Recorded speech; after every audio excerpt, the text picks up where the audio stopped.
When Jennifer left Nairobi for Seoul, she had only one dream: to earn her degree in business and make her late father proud. Korea was dazzling and fast-paced. A world of neon lights, sleek fashion, and unfamiliar stares. But Jennifer was determined to thrive. She had been in Seoul for almost a year, balancing her studies, part-time cafe work, and a small circle of international friends. One Friday night, her best friend Hannah, a bubbly Korean girl from her university, invited her to a rooftop birthday party in Gangnam. "Just relax tonight," Hannah had said.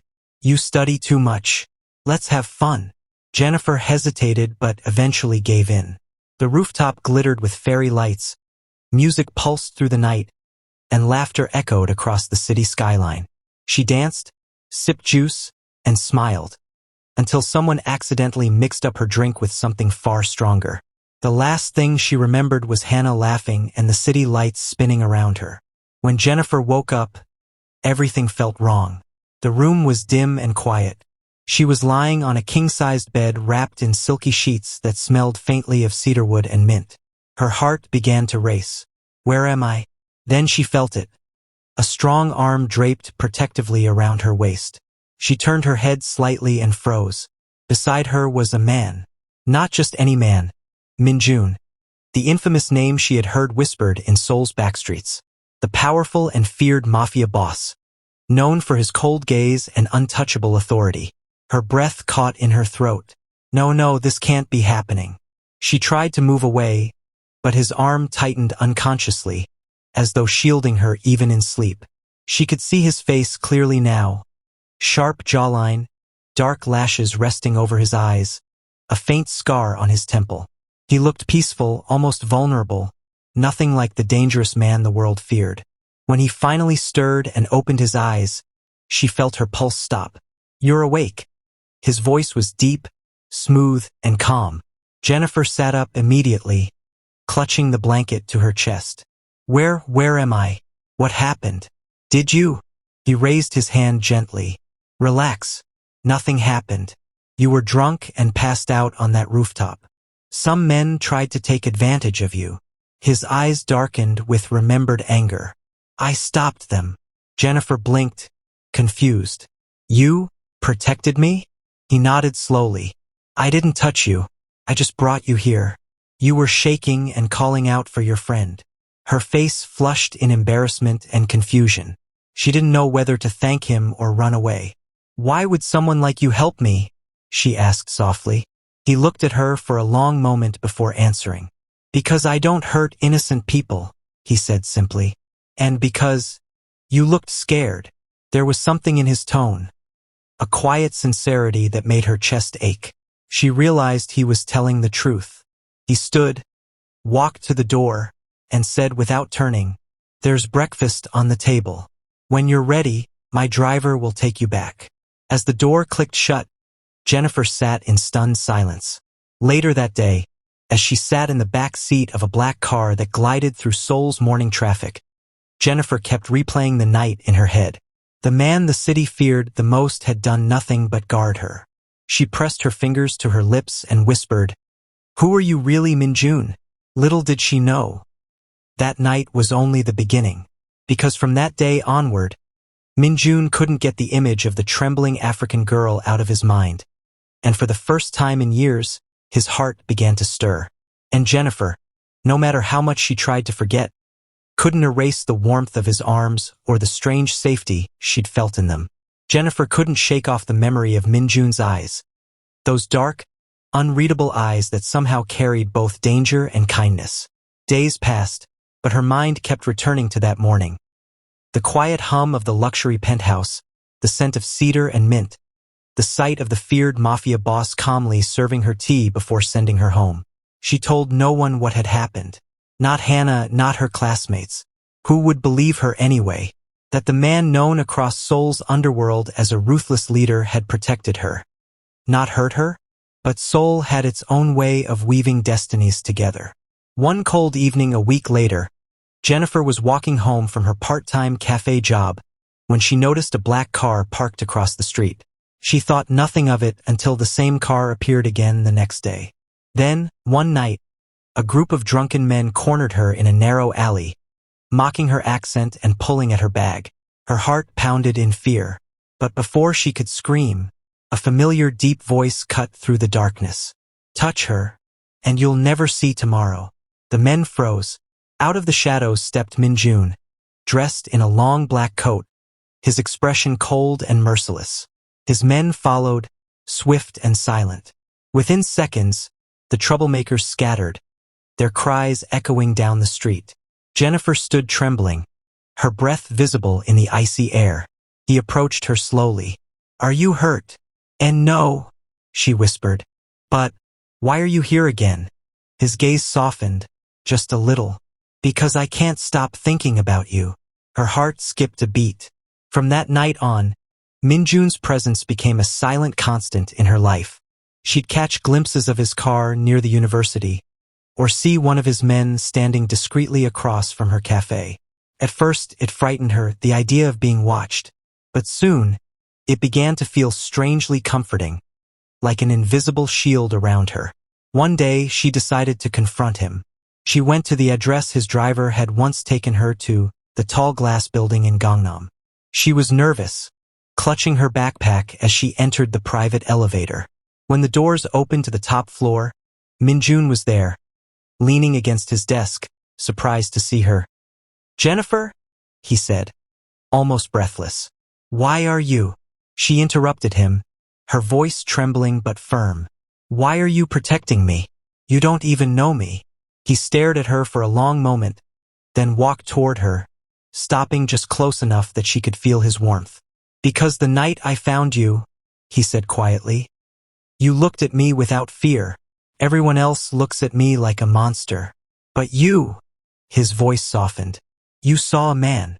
Her lips parted, her heart pounding wildly. He took a breath, his eyes lowering to hers. "I didn't want to care, but I do, and it's driving me insane." The air between them grew heavy, charged with unspoken emotion. Jennifer's eyes glistened, confusion and tenderness mingling within her. "I don't know what to say," she whispered. "Don't say anything," he murmured. "Just stay safe. That's enough for me." He turned away as if to end the moment, but Jennifer stepped forward and touched his hand gently. "Mjun." He froze. Her touch was soft, innocent, yet it reached deeper than anything he had ever known. For a man who commanded an empire built on fear, that single touch broke something inside him. From that day on, Mjun began visiting the cafe where Jennifer worked. He'd sit quietly in a corner, dressed in simple clothes, pretending to read while she served customers. It became their secret, the Mafia boss and the foreign student whose kindness had unknowingly tamed him. When he smiled at her one evening, a real unguarded smile, Jennifer felt her chest tighten. She didn't understand why her heart warmed at the sight of him. But she knew one thing. She didn't see a criminal. She saw a man who had saved her. A man who, behind the walls of power and fear, longed for something pure. Jennifer didn't mean for it to happen. The gentle pull toward Mjun's world, the slow unraveling of walls she'd once thought unbreakable.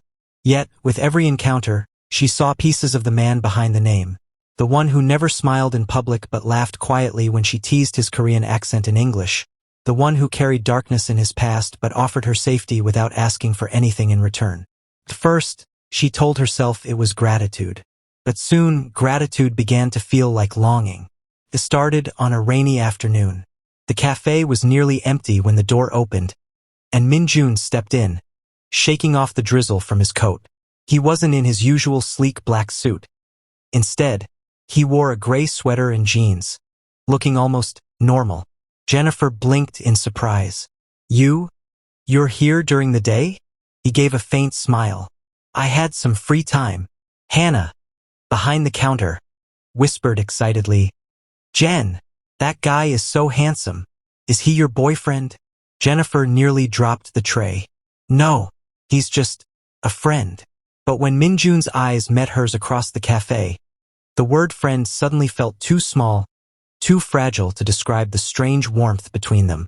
He stayed for hours that day, just watching her work, occasionally exchanging quiet smiles. Before leaving, he placed a folded napkin on her tray. When she opened it later, she found his neat handwriting. "Call me if you ever need anything, even if it's just to talk." And beneath it, a number. That night, Jennifer found herself pacing her small dorm room, phone in hand. "Don't do it," she whispered to herself. "He's dangerous."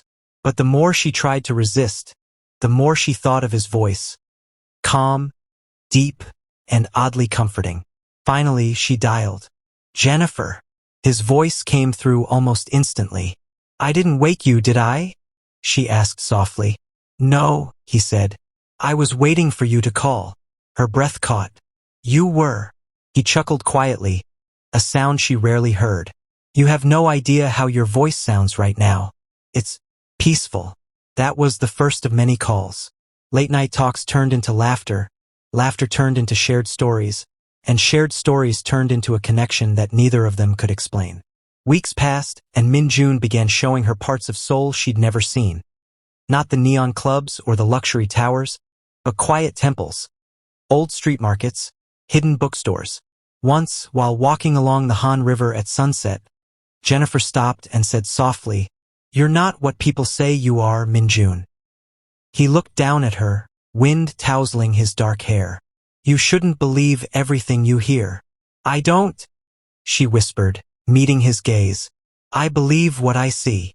He took a slow breath, his voice low. "And what do you see?" Jennifer's eyes glistened. "A man who's been hurt, but still knows how to protect." He stared at her, caught off guard. No one had ever spoken to him like that. Not without fear, not without calculation. Before he could reply, Jennifer shivered slightly from the evening chill. Without thinking, he took off his coat and draped it over her shoulders. When their hands brushed, her heart skipped a beat. "You'll get cold," she murmured. He gave a small smile. "Not as cold as you'll get if I don't." The moment stretched, soft, wordless, heavy with feeling neither dared to name. From that night, everything changed. Mjun began to visit her more often, always in quiet places where no one would recognize him. He'd bring her coffee before her morning classes, walk her to the subway at night, and sometimes just sit beside her in silence. But behind his calm smile, there was conflict. He knew he was dragging light into his world of shadows. And yet, he couldn't let her go. One evening, after she helped him tend to a small wound on his arm, the result of a skirmish he wouldn't talk about, she looked up and whispered, "You always protect everyone, Mjun. Who protects you?" He froze. Her words hit deeper than any bullet ever had. His voice came out rough. "No one ever asked me that." Jennifer reached out, gently taking his hand in hers. "Then let me be the first." For a long moment he didn't speak. His eyes softened, the hardness fading into something fragile, something real. And for the first time in years, Mjun leaned into someone's touch not as a boss, not as a fighter, but as a man learning what it meant to be loved.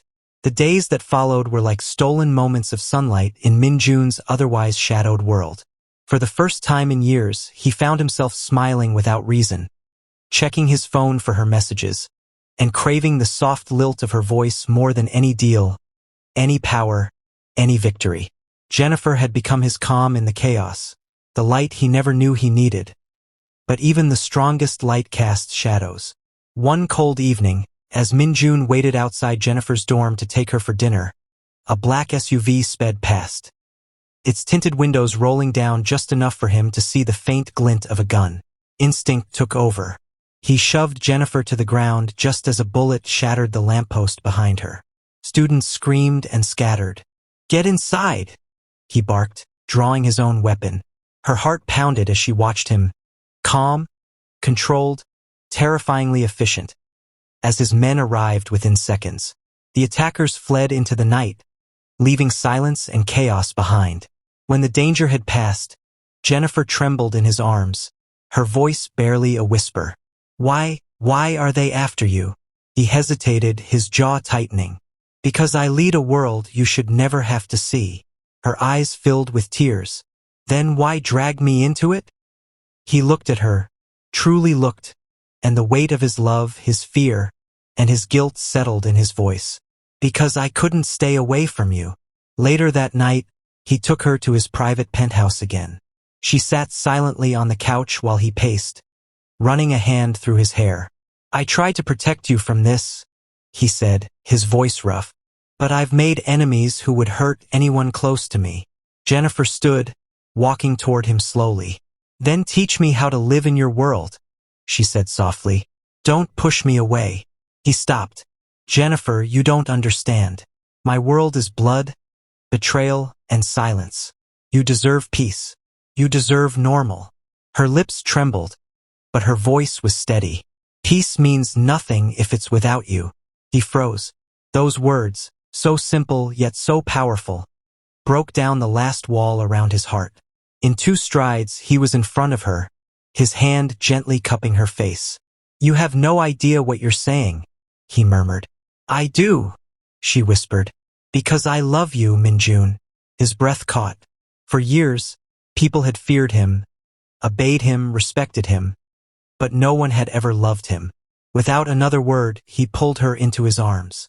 For the first time, the man who had spent his life surrounded by shadows found light, warm, trembling, and heartbreakingly human. Days turned into weeks. They lived quietly, secretly. Dinners on the balcony, whispered laughter in the dark, quiet mornings when she'd wake up and find him watching her sleep like she was the only real thing left in his world. But danger was never far.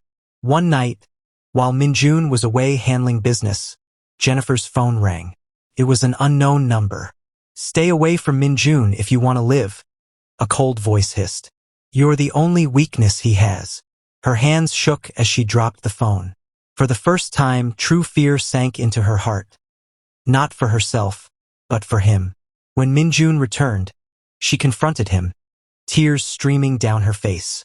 They're threatening me because of you, she cried. How many people want to hurt you, Mjun? How many more until it's too late? He clenched his fists. No one will touch you. I'll destroy anyone who tries. That's not what I want, she shouted. I don't want you to be destroyed. I just want you to live. The pain in her voice pierced him deeper than any bullet ever had. He stepped closer, brushing his thumb over her cheek, his own eyes glistening. I only started living the moment I met you, he whispered. But if loving me puts you in danger, I'll walk away before I lose you. Jennifer shook her head fiercely. You can't decide that for me. Her hands gripped his coat tightly as tears fell. You saved me once, Mjun. Let me save you this time. From the darkness you're drowning in.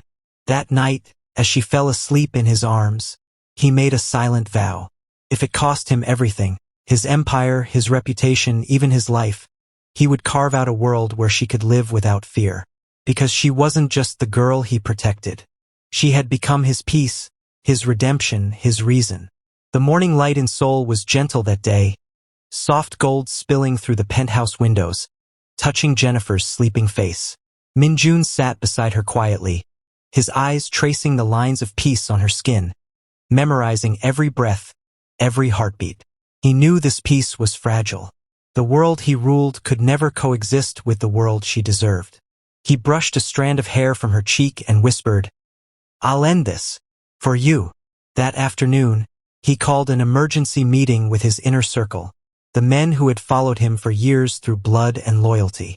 I'm stepping down, he said simply, his tone calm but final. The room erupted. You can't, boss.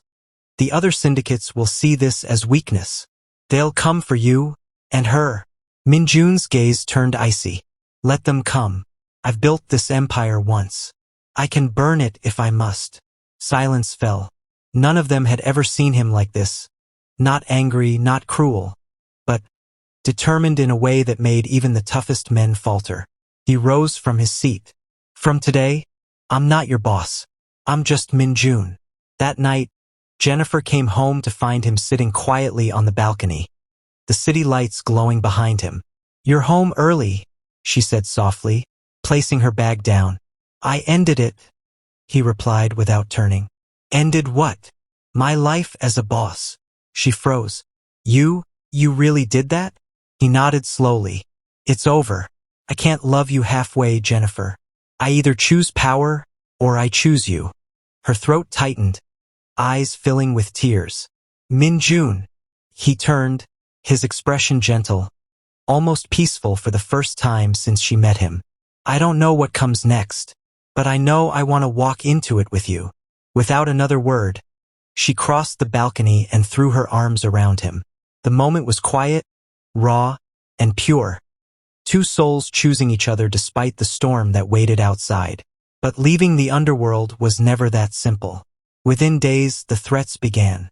Enemies he had once kept in line began to circle like wolves. His allies turned uncertain, afraid of what his weakness might cost them. Then came the night that changed everything. Jennifer was on her way home from university when her phone rang. Mjun's name flashing on the screen. She smiled as she picked up. Hey, I'm almost. The sound of gunfire cut her off. Mjun, she screamed. Through the phone came his ragged breathing, the sound of chaos, men shouting. Stay where you are, he gasped. Don't come home. Then the line went dead. Jennifer ran through the streets of Seoul, her tears blurring the city lights. When she reached his penthouse, she found it shattered. Broken glass, bloodstains, and the smell of smoke. His men were gone. He was gone. Her knees buckled. No, please. She sank to the floor, sobbing, clutching the ring he'd left on her nightstand. A simple silver band he'd given her days before. Hours turned into days. No one heard from him. The news spoke of gang wars and disappearances, but nobody was ever found. Jennifer refused to believe he was gone. She kept waiting, in cafes, at the river, on quiet rooftops where they'd once watched the city together. 3 months later, on a cold winter morning, she returned to the cafe where they'd first spoken. She was serving a customer when a familiar scent caught her. Cedar and mint. Her heart stopped. She turned slowly. And there he was. Mjun stood by the door, a faint scar on his temple, eyes tired but alive. He looked at her as though seeing the sun for the first time in years. Mjun, she whispered, trembling. He stepped closer, voice low, husky. I told you I'd protect you. I just needed time to make sure I could come back without danger. Tears streamed down her face as she ran into his arms. He held her tightly, as if he'd never let go again. I thought I lost you, she sobbed. You did, he murmured against her hair. But I found my way back. Because you're my home, Jennifer. From that day, Mjun disappeared from Seoul's headlines. He moved with Jennifer to a quiet coastal town, far from the chaos and power of his old life. Every morning, she'd wake to the sound of the waves and his quiet laughter. Every night, he'd hold her as if the world outside didn't exist. He still bore his scars, physical and emotional. But with her, they didn't hurt anymore. Because in Jennifer's arms, the Mafia boss who once ruled Seoul finally found something stronger than fear. Years passed. The once feared name Mjun had long faded from Seoul's underground whispers. The man who had once commanded loyalty through fear now woke each morning to the sound of waves crashing gently against the shore, and the soft laughter of the woman who had taught him what peace truly felt like. They lived in a small seaside village in Busan, far from the glittering chaos of Gangnam. Their home was simple: white walls, warm light, and large windows that opened to the sea. Jennifer had built a small bakery there, J&J Haven, where the smell of fresh bread mingled with the ocean breeze. Each morning, she would find Mjun already awake, sitting by the window with a cup of coffee in hand, watching the sunrise. Sometimes, he'd turn to her with that same faint smile that melted every fear she once carried. Still staring at the horizon? She'd tease, wrapping her arms around him from behind. I'm not staring at the horizon, he'd reply softly. I'm watching the reason I survived. Their love had deepened into something quiet but unbreakable. They no longer needed words to understand each other. A touch, a glance, a small smile said everything. One evening, as the sunset painted the sea in shades of gold and rose, Jennifer walked barefoot along the shore. Her white dress fluttered in the breeze, her laughter echoing softly. Mjun followed behind, his gaze full of the same awe he'd felt the first night she smiled at him in the cafe. "Do you ever miss it?" she asked suddenly, turning to him. "The power? The danger?" He shook his head slowly. "I thought power made me untouchable, but it made me lonely. With you, I learned what it means to live, really live." She smiled, eyes shimmering. "And what does living mean to you now?" He stepped closer, cupping her face gently, his thumb brushing over her cheek. "It means waking up next to you. It means peace. It means home." Her heart swelled with emotion, tears glistening under the sunset. That night, after dinner, they sat together on the balcony wrapped in a blanket, listening to the sound of the waves. The stars were scattered across the sky like silver dust. Mjun reached into his pocket and took out a small velvet box. Jennifer blinked in surprise. "Mjun, what is that?" He opened it to reveal a delicate gold ring, simple but elegant, just like her. "I never gave you a proper proposal," he said quietly. "When I first told you I loved you, I had blood on my hands and chaos in my life.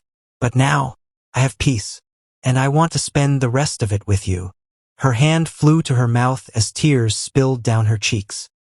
He took her hand, his voice trembling slightly for the first time she'd ever heard. "Jennifer, you turned a man who didn't believe in love into someone who can't breathe without it. Marry me. Not because I owe you my life, but because you are my life." She nodded, sobbing softly. "Yes, Mjun. 1,000 times yes." He slipped the ring onto her finger, then kissed her, slow, deep, and full of everything he'd never been able to say. Years later, their home by the sea was filled with new laughter. The tiny feet of their little boy, Jiho, running through the halls. He had Jennifer's bright smile and Mjun's quiet eyes. Sometimes, when Jennifer watched Mjun carrying Jiho on his shoulders, she would remember the first time she had seen him, the cold, feared Mafia boss whose touch she had once feared. Now he was her husband, her protector, her peace. And every night, before they slept, Mjun would wrap his arm around her just as he did that very first morning years ago. Not as the boss of Seoul's underground, but as a man who had finally found the one thing that no power could buy. Love that redeemed him. And in her arms, he found what the world could never give. Forever. The sun had barely risen over the quiet coastline when Jennifer woke to the sound of soft breathing beside her. Mjun was still asleep, his arm draped over her waist the way it always was. Protective, gentle, certain.